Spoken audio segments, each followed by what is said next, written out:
Idle na siya guys. Sobrang tahimik niya. May naririnig ba kayo? Di ba wala? So ganun katahimik si M1 pag naka-idle.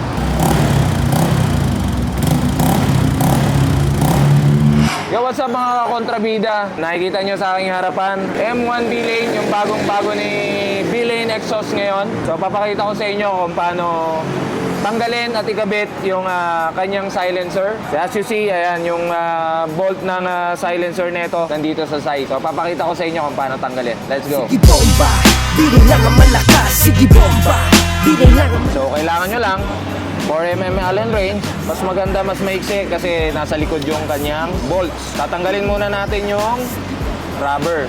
Ito yung rubber cap niya. So cover yan, rubber cover niya dun sa pinaka-bolt ng silencer.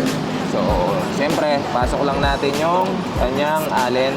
Pasok na natin, dahan-dahan lang. And pag naluwagan nyo na, baliktarin nyo na siya. Dahan-dahan lang para hindi malaglag sa loob. Dahan-dahan ng tanggal kasi may iiwan yung bolt. Ayan, tanggalan natin yung silencer. Yung bolt niya, kailangan kumapit yung bolt. Yun. Ayan na yung bolt natin, natanggalan natin. Kailangan natin magdahan-dahan ng pagtanggal nitong bolt na to kasi yung common issue nito, pag minamadali mo yung pagtanggal mo, nalalaglag siya sa loob. Para hindi mangyari yun, make sure lang natin na it's either pwede nyo lagyan ng kahit anong didikit para sa Allen bolt natin. Pag meron kayong Allen wrench na magnetic, much better. And ito yung kanyang silencer. Yan. So itong silencer niya, yan, kung makikita nyo, meron din siyang Allen bolt dyan. Adjuster nung level. May leveling kasi itong silencer. So meron siyang level 1, 2, 3, 4, 5. Silencer siya. At the same time, dahil meron adjustment yung silencer niya, may silencer pa siya. Oo. Pwede pa siyang humina. Pahina ng pahina habang nililipat niya yung level ng kanyang adjustment ng silencer. Yan. So as you see guys, yung silencer natin, meron siyang silencer pa sa loob. Ilalagay agad natin sa pinaka-lowest part ng level ng silencer. So yan. Yan, pasok na natin guys yung silencer ng pinaka-silencer. Sagad natin sa dulo. Yan. So nasagad na natin sa dulo, ipitan na natin. Salpak na natin ngayon para makita nila kung paano ipepwesto yung silencer. So siyempre, hanapin mo yung butas, dahan-dahan lang kapag pasok ng bolt. Hanggang may sakto natin sa butas. Saka natin siya hihigpitan. Kailangan tapat yung butas guys ha. Yan, natapat na natin siya. Yun, sound check na tayo. Alright guys, sound check na natin yung ating M1 B-Lane. Let's go.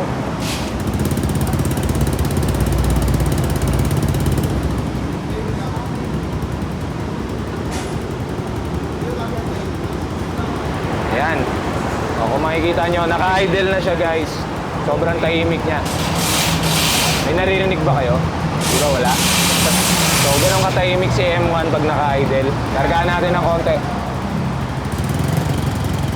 Ayan o.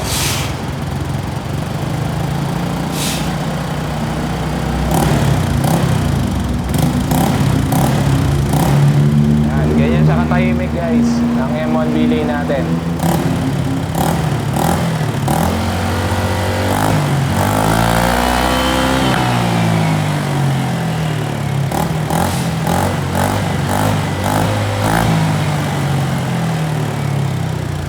Ganun katahimik yung M1 B-Lane natin pag naka-silencer. Siyempre, pag tinanggal na natin at ni-remove na natin yung silencer niya, medyo iingay siya ng konti. Pero hindi pa rin bulahaw. Ganun kaganda si M1 B-Lane. Let's go! Sige bomba, bilang lang ang malakas. Sige bomba,